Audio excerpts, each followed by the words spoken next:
The morning Elena Reyes returned to Millfield, the air smelled like rain and cut grass and everything that doesn't wait for you while you're gone.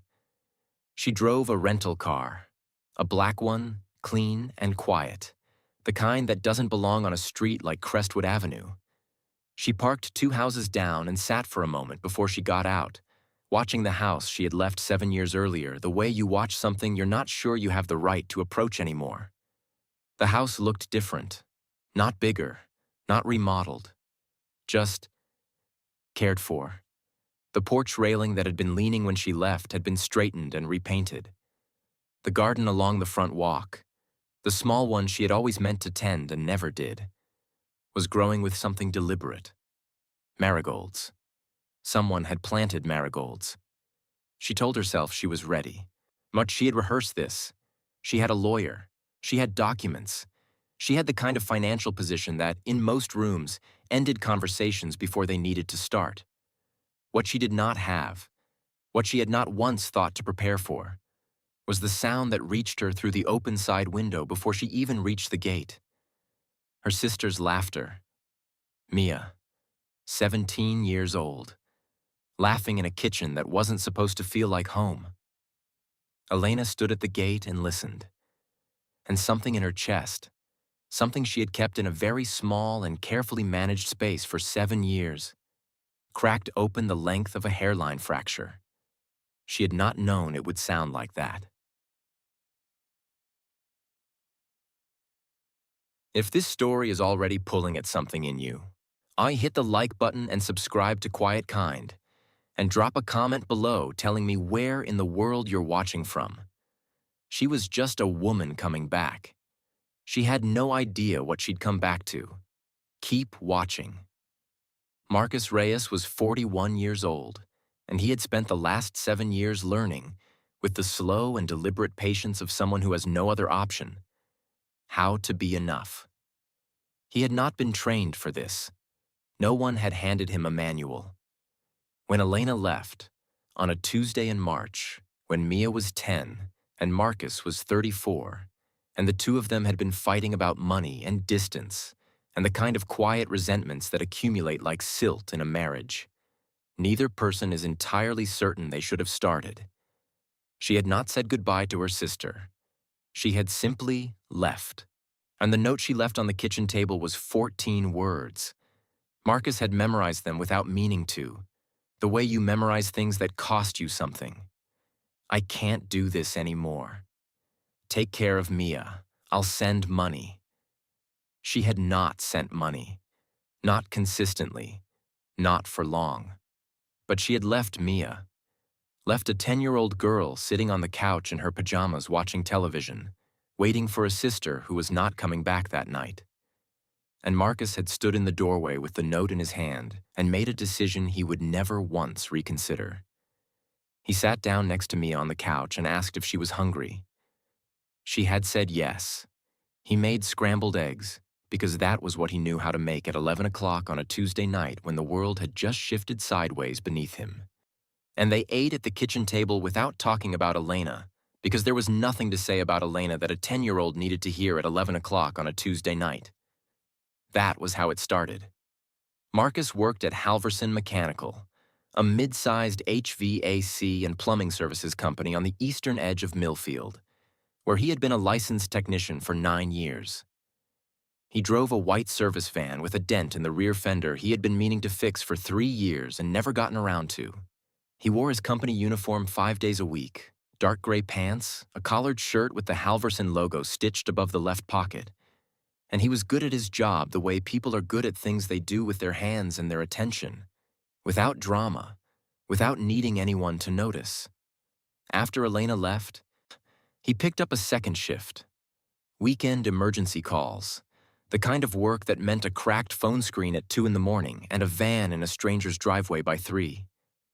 He did it because Mia needed new shoes and because the power bill was the kind of number that didn't wait for a convenient month. He did it without complaint. He did it without telling Mia why, because she was 10 and then 11 and then 12, and the only thing Marcus believed more deeply than almost anything else was that a child should not carry the weight of an adult's financial terror. She would learn about the world soon enough, The world was reliable about that. What she learned instead, in those early years, was that Marcus would be at pickup. Every day. And even on the days when he had come off a double shift and his eyes were the particular red of someone who had not slept enough, he was there. She learned that he packed her lunch the night before because mornings were tighter now. That he left a note in the bag, not always a long one, sometimes just a word or a small drawing, depending on how much time he had. But always something. She kept them.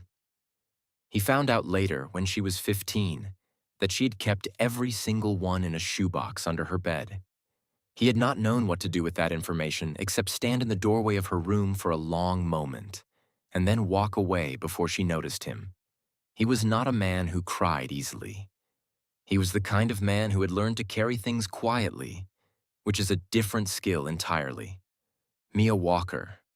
She had kept her name, her sister's name, her father's name, had never been a simple child.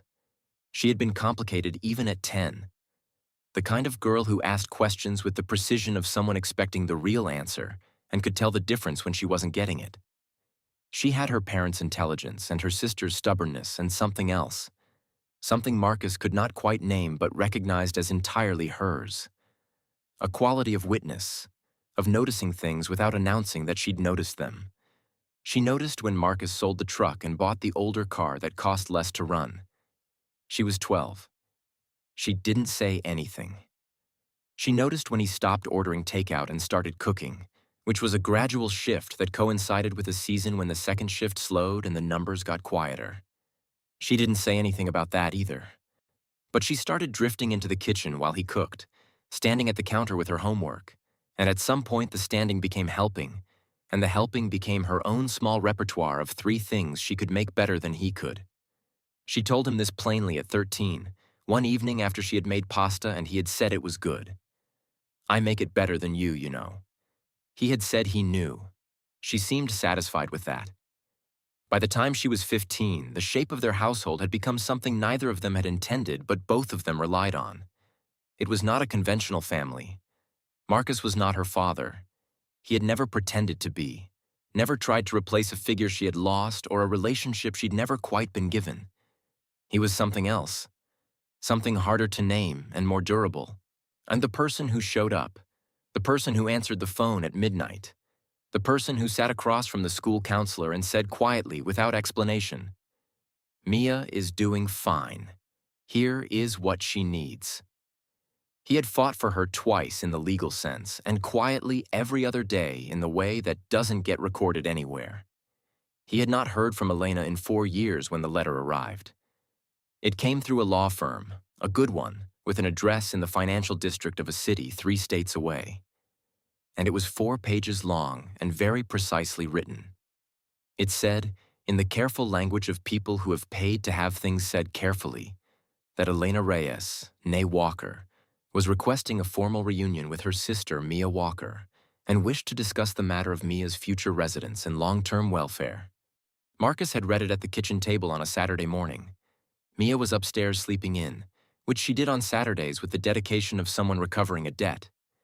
He read the letter twice, set it face down on the table, refilled his coffee, sat with his hands around the mug for a long time, looking at the marigolds through the kitchen window, the ones he had planted the spring after Mia told him the front walk looked lonely. He had always known this was possible. He had never quite let himself believe it would actually happen. He had not told Mia. Not yet. He would. He had always been honest with her, even about the things that cost him something to say. But he wanted one more ordinary Saturday first. The particular weekend quiet of their house. The sound of her feet on the stairs at 10 o'clock, unhurried, still half asleep. The small running commentary of a 17-year-old who had decided, somewhere in the last several years, that he was safe enough to narrate her thoughts to. He heard her moving upstairs, the creak of her bedroom door, the particular rhythm of her footsteps, which he could identify anywhere, in any building, under any noise. He turned on the burner, got out the eggs.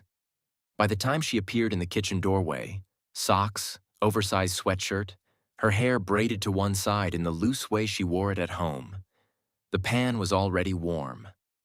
She looked at him. She looked at the pan. She pulled out a stool and sat at the counter and picked up yesterday's crossword that she had not finished, and she said, without looking up, "Are you making the good ones or the fast ones?" He said, "The good ones." She said, "Obviously." And Marcus Reyes stood at the stove on a Saturday morning with the letter face down on the table behind him, and he made scrambled eggs the good way. Low heat, slow, the way Mia had told him 3 years ago was the correct way, the way she was right about. And he did not tell her yet. He gave them both one more hour of not knowing what was coming. It was the last one they would have for a long time. Elena did not knock right away. She stood at the front door for longer than she intended, her hand raised, her knuckles an inch from the wood. Through the narrow window beside the door, she could see the hallway. The same hallway, the same pale walls, though the small table that had been there before was gone, replaced by a wooden bench with 2 pairs of shoes underneath it. A pair of worn white sneakers she did not recognize, and a pair of work boots, dark gray, one lace broken and re-knotted halfway up. She knocked before she could stop herself from thinking about it. The footsteps that came to the door were quick and light. Not Marcus. Mia opened the door and stood there, and Elena's prepared sentences, the ones she had rehearsed in the rental car, and before that in the hotel room, and before that on the plane, dissolved completely. She had not thought carefully enough about this part, about what 17 looked like on a face she had last seen at 10, about the particular way a child becomes a person while you are not watching, not gradually, not in stages you can track, but all at once, between one moment and the next, so that when you finally look again, the distance is impossible to account for. Mia was tall. She had their mother's height and their father's coloring, and she was looking at Elena with an expression that was not cold, not warm, not any of the things Elena had rehearsed responses for. It was careful, measuring, the face of someone deciding how much to spend. "Elena," she said. Not a question, not a greeting exactly. "Hi, Mia." Elena's voice came out steadier than she had any right to expect. "I should have called first." "I know." "Yes," Mia said. "You should have." The silence between them lasted 3 full seconds. Elena counted them the way you count things when your hands have nowhere to go. Then Mia stepped back from the door, not warmly, not reluctantly, simply making a decision, and let her in. Marcus heard the voice from the garage. He had been replacing a cracked fitting on the secondary water line for the kitchen. Weekend work, the kind of project that lived on a list for months and finally got done on a Saturday when there was nothing else large enough to justify procrastinating. And he heard Elena's voice through the open door to the hallway, and he set down the wrench with more care than the moment required. He had rehearsed this too. He was honest enough with himself to admit that. He had been rehearsing it, in one form or another, for 7 years. Not obsessively, not with bitterness, but the way you prepare for a weather event you can't prevent. Practical preparation, the kind that keeps you functional. He washed his hands at the utility sink, dried them on the cloth hanging from the handle, straightened his shirt, walked through the door. Aunt Elena was standing in the living room with her hands clasped in front of her, and she looked. Polished was the word his mind went to without apology. A good coat, good shoes, the careful composure of someone who has spent years building the version of themselves they want the world to encounter first. She was 40 years old, and she looked like someone who had not spent the last 7 years running on short sleep and HVAC emergency calls. She looked like someone who had been somewhere with better lighting. She turned when he came in. Their eyes met. And whatever Marcus had rehearsed, the measured tone, the practical opening, the reminder to himself that this was not about him and had not been about him for a long time, left him cleanly, not dramatically, just gone. What was left was the truth, which was simpler than he had expected. He was not angry. He had been once. That particular season had been rough, and he was glad it was over. What he felt now, looking at her, was something quieter and less useful. Something like sorrow, which was not the same as grief and not the same as blame. Just the recognition of something that had been lost and stayed lost and would remain that way regardless of what happened in this room. "Elena," he said. "Marcus." She unclenched her hands. "You look well." He said, "I am." Because he was. Whatever else was true, that was. She had coffee. She sat at the kitchen table she had eaten at 100 times and held the mug the way Lena had held her coffee in the rainy doorway of the second story. Like warmth was something to hold on to carefully. Mia sat across from her at the corner of the table, in the seat that was her seat, the one closest to the window. She sat with her arms loose, her posture the particular kind of relaxed that is not actually relaxed. Marcus stood at the counter, not joining the table, not removing himself. Present, witness. Elena said, "I've been thinking about this for a long time." Mia said, "How long?" A pause. "A few years. You sent a lawyer," Mia said. "Before you sent yourself." "I know." Elena looked at her coffee. "That was wrong. I know it was wrong."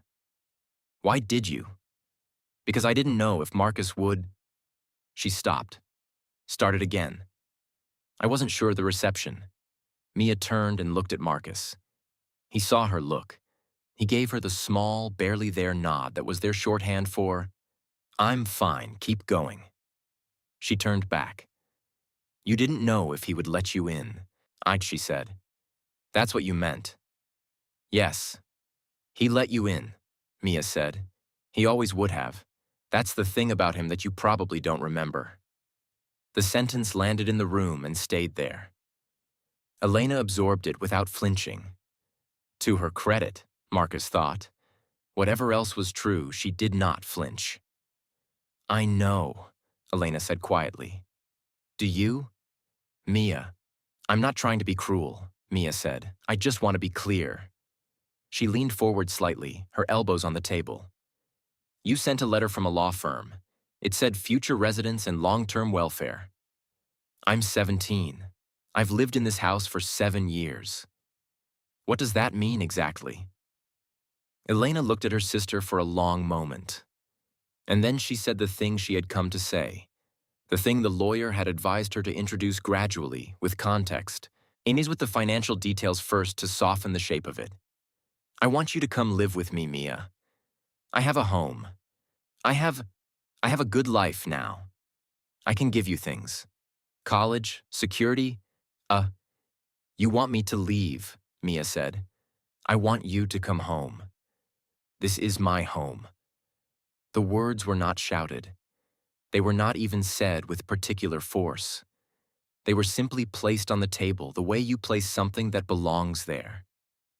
Mia looked at her sister with the steady clarity of someone who has had 17 years to develop a relationship with the truth and has found it considerably more reliable than the alternative. "I'm not leaving," she said.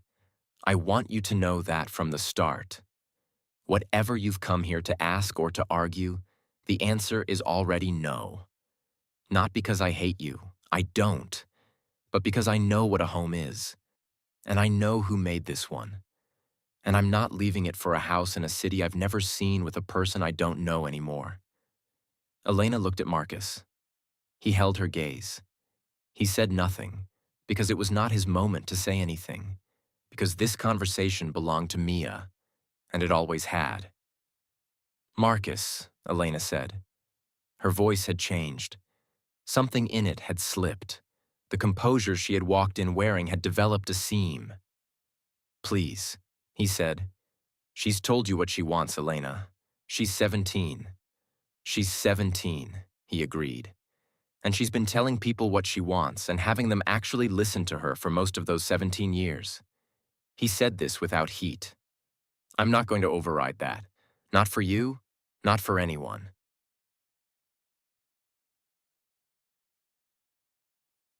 Elena stayed in Millfield, and not in the house.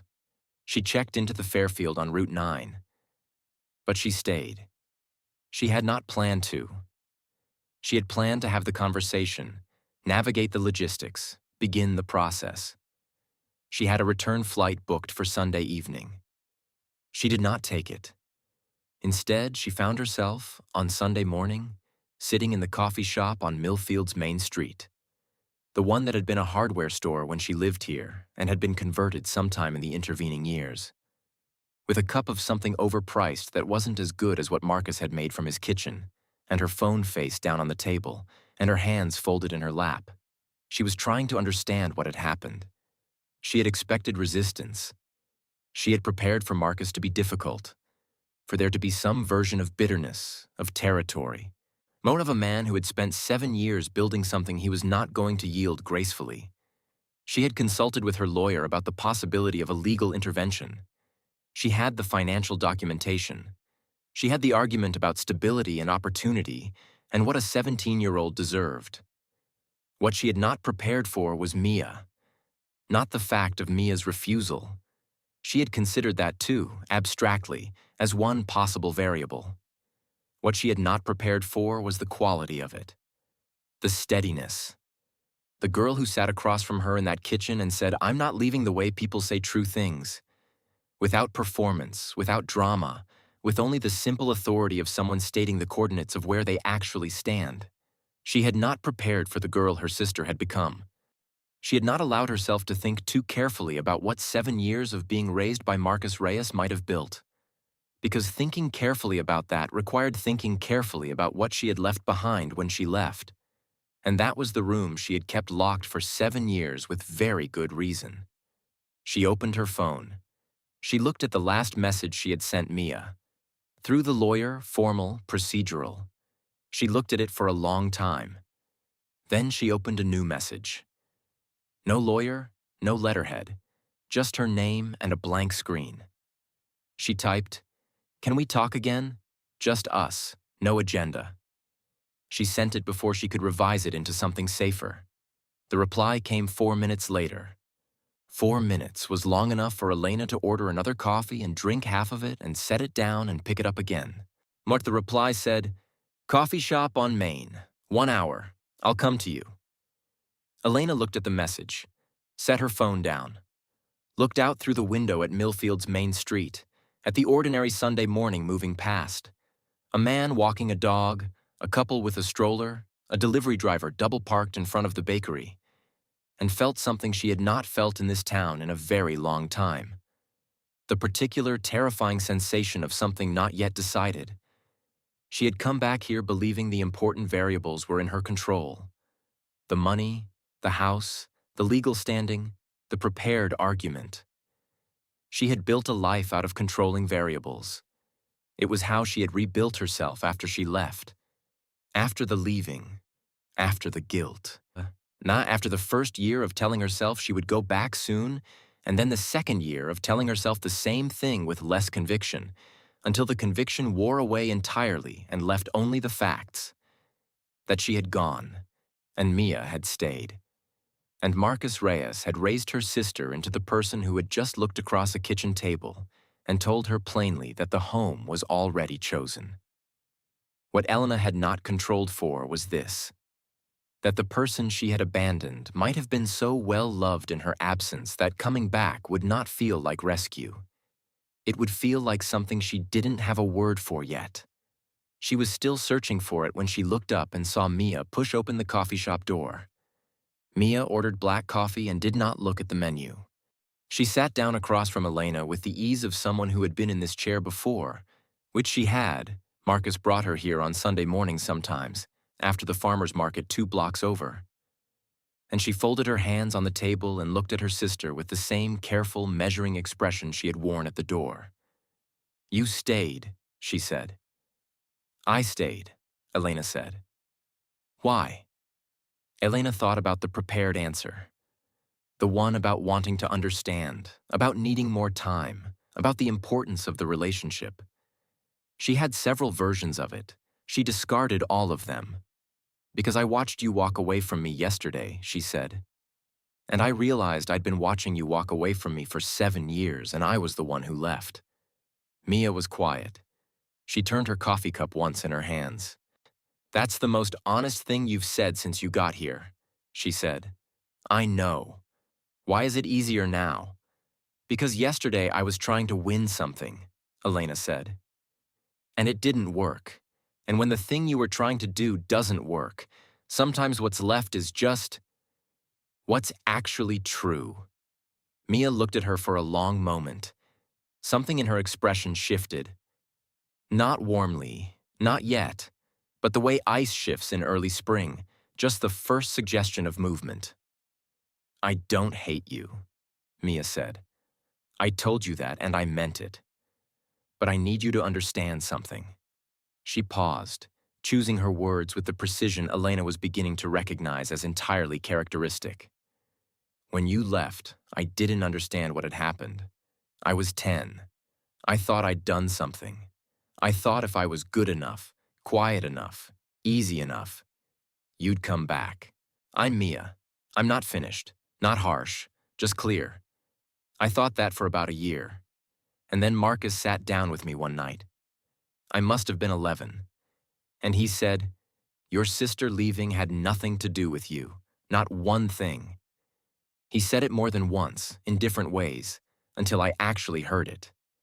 She looked at the table, then back up. He did that. He found the thing I was carrying that I hadn't told him about, and he took it away from me. And I want you to know that, because I don't think you know what he did. I don't think you have any idea. Elena said nothing. There was nothing to say. She felt the sentence settle into her the way true things settle. Not comfortably, but permanently. He didn't talk badly about you, Mia continued. Not once. I want you to know that too, because it would have been easy. It would have been understandable. He never did it. A pause. When I was 13, I asked him why you left. He said that people leave when they're carrying something too heavy to carry in the same place, and that it didn't mean they stopped loving the people they left behind. I've thought about that a lot since then. Was he right? Elena asked. Her voice was quieter than it had been at any point in this conversation. Mia looked at her. Were you carrying something too heavy? A long pause. The coffee shop moved around them. The quiet Sunday morning noise of cups and low conversation and a door opening and closing. And Elena sat inside it with her sister's question and found, for the first time in 7 years, that she could answer it honestly. Yes, she said. I was. I am not. I am not going to make that the reason. Because it isn't a good enough reason, and I know that. But yes. Mia nodded slowly. The movement of someone filing a thing away correctly. He told me something else, Mia said. When I was about 15, I was angry. Properly angry. The kind that took a while to come because I'd been too busy before than just trying to be okay. And I said some things about you that weren't very fair. She glanced up. He let me say them. He didn't agree, but he let me say them. And then afterward, he said, very quietly, the way he says the things that matter, he said, don't let the anger be the last word you have about her. He said there might come a time when you need to say something else. He said, leave room for that. Elena pressed her lips together. She looked out the window. A woman walked past with a child on her hip. The child pointing at something across the street, the woman turning to look. He was protecting something for you, Mia said. He was protecting the possibility of this. Even when you hadn't called in 4 years, he was keeping space for the version of events where you came back and it was worth coming back to. There was a silence. Not uncomfortable. Something different from that. He shouldn't have had to do that, Elena said. No, Mia agreed simply. He shouldn't have. Elena went to the house again that afternoon. She had not planned to. She had not asked Mia's permission or messaged ahead. She simply drove there after the coffee shop and parked and walked up the front path past the Marigolds and knocked. She had a different quality to her knock this time. Less performed, less prepared. Just a knock. Marcus answered. He was in work clothes, a Saturday habit carried into Sunday, and he had something on his hands. Paint, she thought, or sealant, something he had been in the middle of. He looked at her without surprise and without hostility. "I'm not here about Mia," she said. "I mean, I am, but not the way I was yesterday. I don't have a lawyer attached to this conversation." He stepped back. Let her in. They sat in the kitchen. He made coffee. The good kind, she noticed, the kind that took longer. And they sat across the table in the chairs that were not assigned but were clearly chosen by habit. And Elena looked at this man she had been married to and tried to see him clearly for the first time in a very long time. She said, "Why didn't you fight harder to make me leave Mia with someone else?" He looked at her. "What do you mean?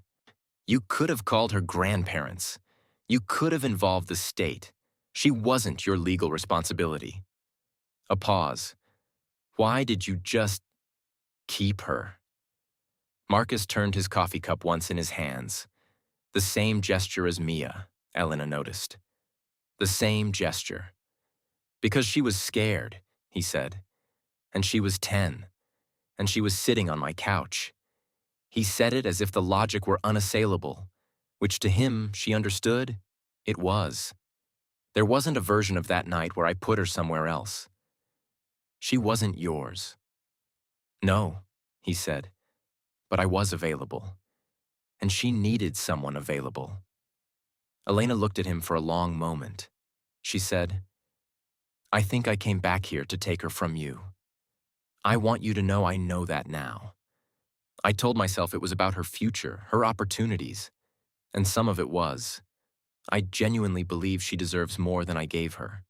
But some of it was about me, about trying to correct something, make a ledger entry on the right side." Marcus was quiet. "I don't think I understood," she said, "that she already had everything she needed.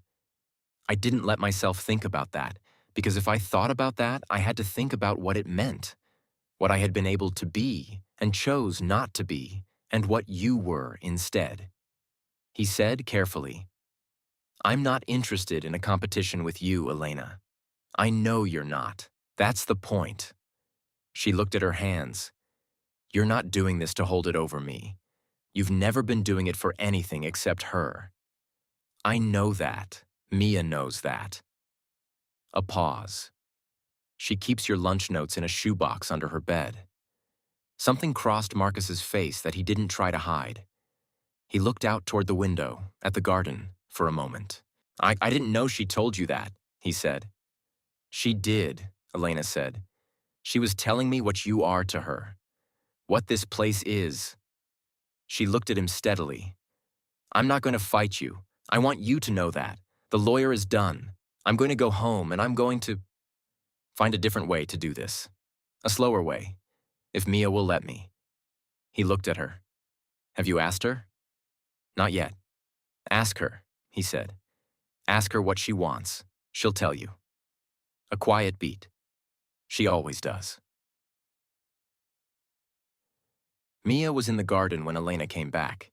She was pulling up something that had died in the back corner of the yard, some project of her own that Marcus had clearly given her latitude to pursue. And she looked up when Elena came through the side gate, not startled, not wary, just present. "I talked to Marcus," Elena said. "I know. He texted me." "What did he say?" "He said you seemed like you meant it this time." Mia sat back on her heels, her garden gloves dusty at the fingers. "That's high praise from him. He doesn't say things he doesn't mean." "I know," Elena said. And she did, finally, in the bone-level way that costs something to admit. "I want to ask you something, and I want you to know there is no correct answer. There is just what you actually want." Mia looked up at her. "Would you be willing to try?" Elena said. "Not to move, not to leave.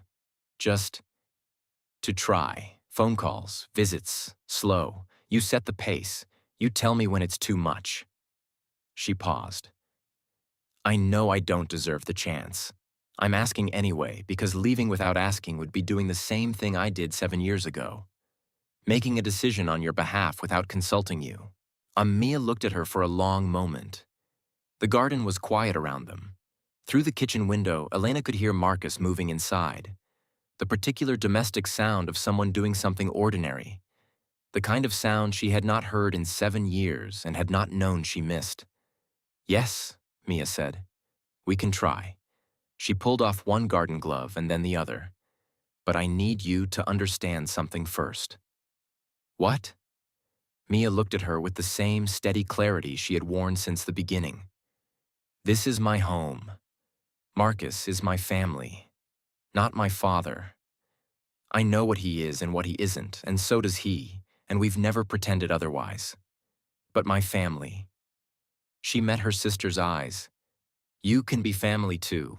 There's room, but you don't get to come in and rearrange what's already here. You come in and you learn what it is. Elena said, I understand. Do you? I'm starting to, Elena said. That's the best I can offer right now. Mia considered this. Then she nodded slowly, with the patient deliberation of someone making a real decision rather than a performed one. She stood up, brushed the dirt from her knees. Come inside, she said. Marcus is making dinner. You should stay. Elena stayed. She stayed for dinner and for the hour afterward when the three of them sat in the living room and Mia showed her something on her phone. A project she was working on, something for school, something she was genuinely proud of. And Marcus said the right things, and Elena tried to learn the language of this household, the particular rhythm of two people who have built something together without a blueprint. She did not stay in Millfield. She went home Sunday night, as she had originally planned, but to a different flight and with a different kind of weight. She called the lawyer on Monday and told him the matter was closed. He asked what resolution she had reached. She said, The situation is better than I understood it to be. That's the resolution. She texted Mia that same evening.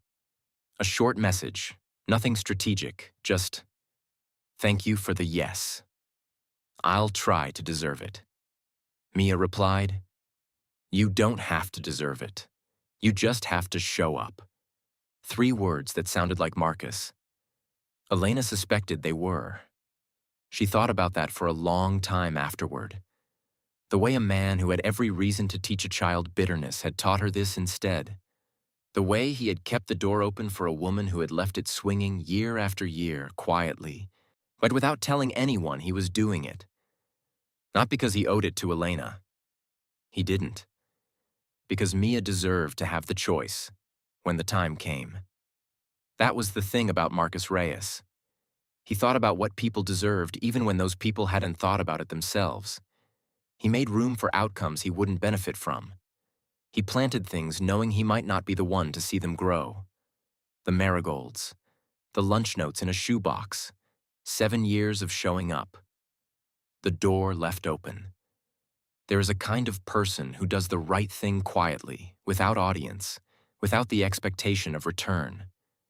Not because they are unaware of the cost, but because they have decided somewhere deep and without ceremony that the cost is worth it.